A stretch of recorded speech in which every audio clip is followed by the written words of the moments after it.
Hi, welcome back to your favorite faceless masked commentator. I cover news and give my thoughts on issues. If you like my commentary, hit the like button and subscribe. We're doing something a little different. I want to talk about a bill that isn't getting enough attention. In my opinion, it's likely the most important piece of legislation after the Save America Act because it zeroes in on another common sense issue. Should someone with dual citizenship be in Congress? Similar to my birthright video, it's simply another question of how can we tell if you value American values? My stance on this is crystal clear. Instead of telling you what I think, I'm going to demonstrate it. Let's look at the bills first. Back in March 2025, Representative Thomas Massie introduced the Dual Loyalty Disclosure Act. Under this bill, any candidate for federal office who also holds citizenship in another country has to disclose that upfront in their official candidacy statement. It's all about transparency so the public can see potential ties before casting a vote. I understand that people can look this up, but people don't. To be fair, I don't either. With this, even those blind to the dangers would be inclined to question the idea of someone from communist China, for example, working in American government.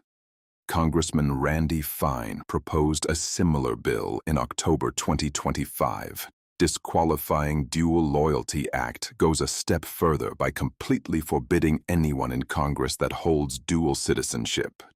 To quote, I think it's a fair argument to say you can only swear allegiance to one country, and if you're in Congress, that allegiance should be to America. You want to ensure the people making laws for our citizens are themselves fully committed to America and not divided between the two. Look no further than Democrats and a handful of Republicans doing their best to defend illegals. Looking at you, Republican Maria Elvira Salazar, you really thought your Dignity Act was going to fly. At this time, both bills have been introduced, but none of them have moved. Can't blame them too much. The Save America Act should be passed first. That said, I don't want to forget about this one. As I said, I'm going to demonstrate my position on why I think this is so important, and this needs to be the next big issue after the Save America Act. My absolute bias against Muslim faith is the perfect example. This is the Quran, the Bible equivalent of the Muslims. Taking this at face value, you'd think this is a rule book from a cartoon villain. But this is real. If you doubt anything in these verses, there are plenty of content creators that have actually read the Quran in means of debating against it. A common claim starting to emerge is that we're interpreting the Quran wrong. This is bullshit, and I'll tell you why.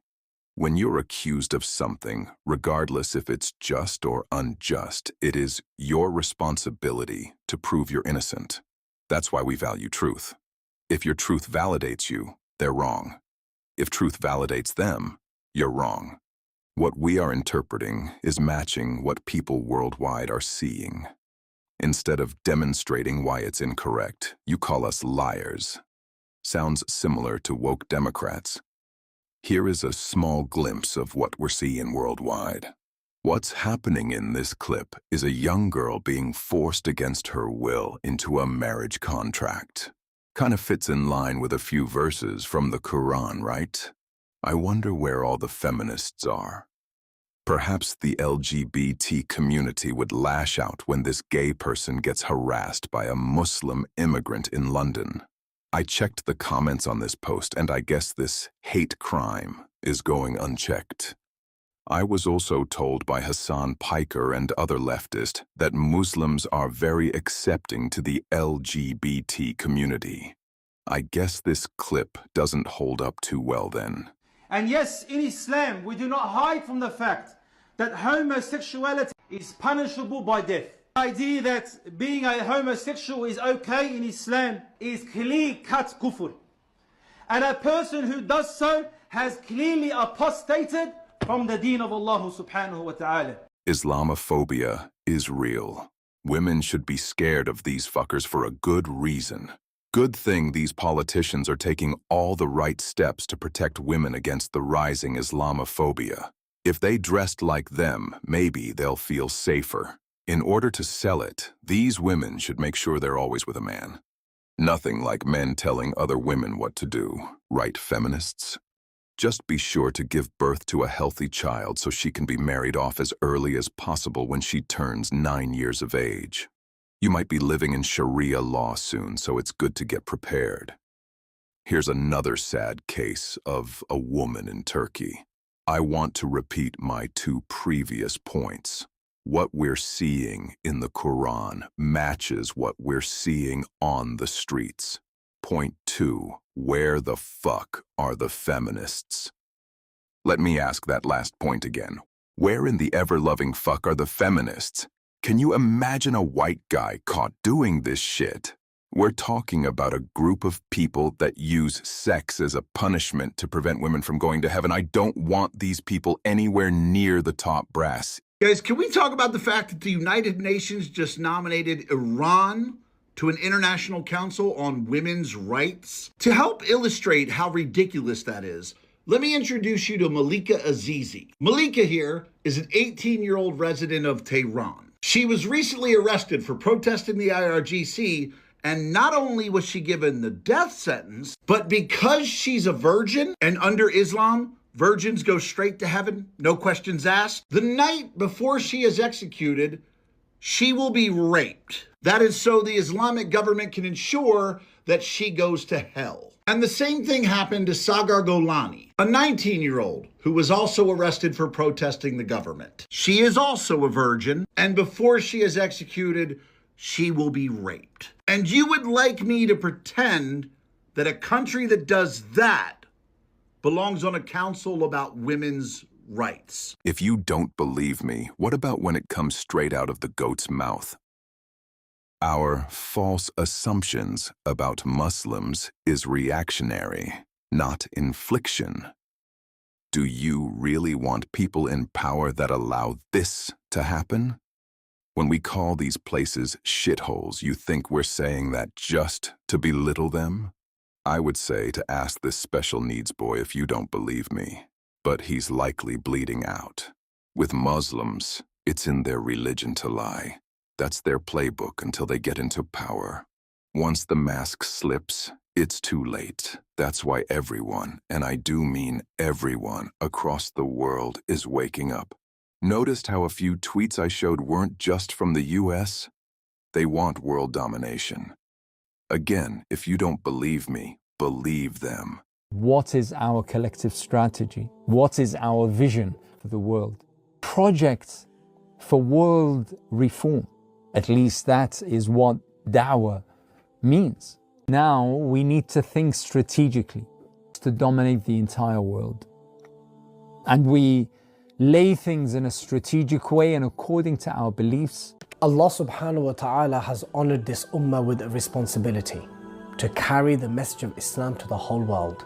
We are in a transformative phase, and that what is to come is going to be totally different from what we have left behind. Now, how long that transformative phase is, only Allah knows. Assalamu alaikum everyone, today we're at Alta Bali Park. We're here to interview some people. So I've asked some questions, brother. Yeah.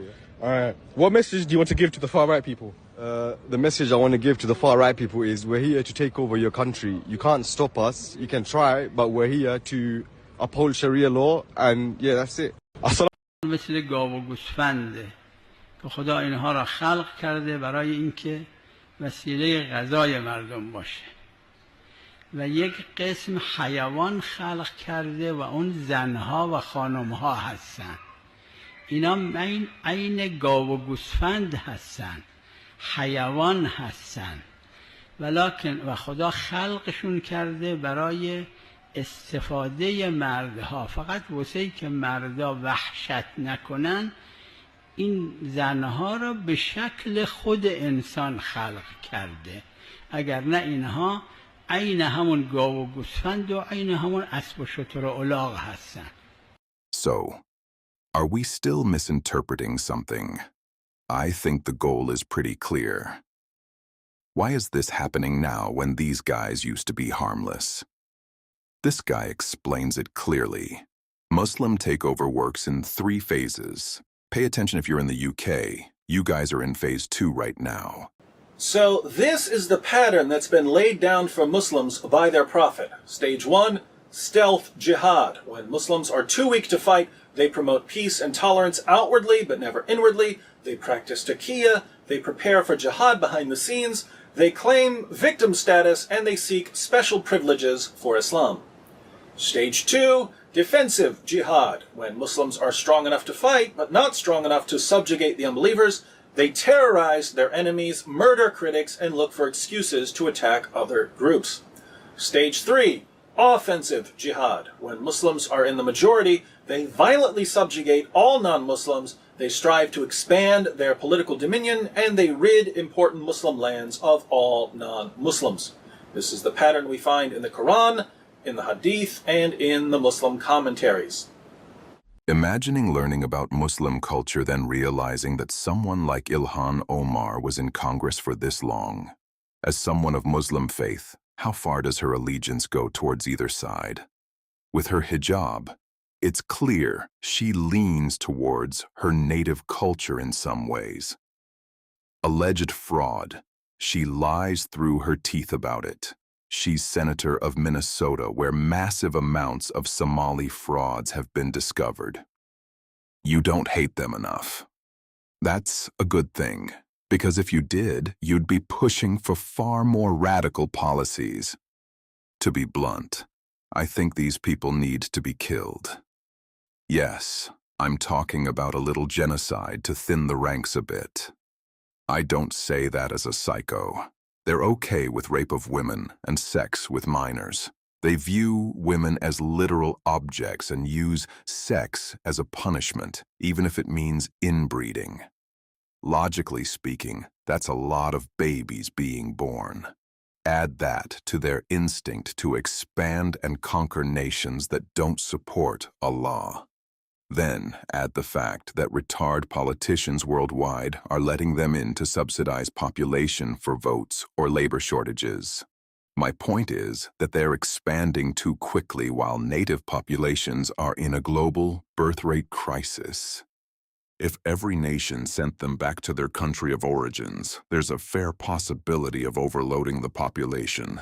At that point, they'll start fighting over resources, or the excess may cross country and find a way to do the same shit again.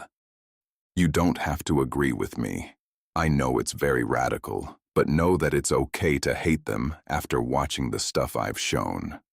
Since you have my radical take, surely you can agree that mass deportation is the most humane way to handle this global scale issue?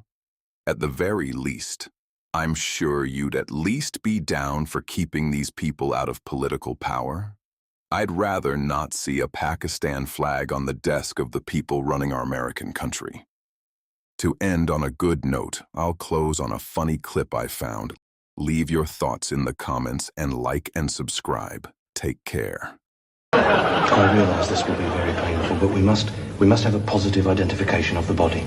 Yes, of course.